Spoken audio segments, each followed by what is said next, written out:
Tā sveicināt atkal šodien 29. datums.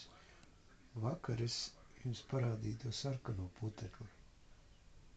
Un blakus tam sarkanajam šodien parādījies šis te baltais atkal. Interesanti, ka viņi vairojās. Un katru dienu kaut kur kaut kas parādās. Jā, redzēt, tas sarkanais, ne?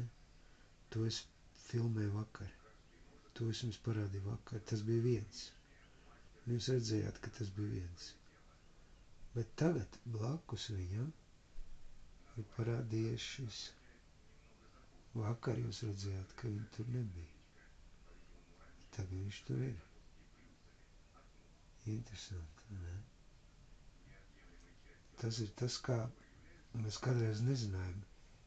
Mēs nedēļu neko nezinājām, bet izrādās, ka nedēļas laikā viņi savācās. Viņi savairojās. Katru dienu kāds nāk klāt. Mana sieva saslaukot grīdu, savāc ražu. Interesanti, vai ne? Un pēc tam visas šaupeles sāk spīdēt. Bet tagad es sapratu, ka viņi pamazām vairojās. Pa vienam. Un tas ir interesanti. Labi. Paldies un uz tikšanos. Cerēsim, kad rīt atkal varēšu kaut ko uzfilmēt. Bet, protams, primārais ir lūkšana un vēlreiz lūkšana, Dieva meklēšana un nevis putekļu meklēšana. Lai tas kungs ir slavēts Jēzus vārdā.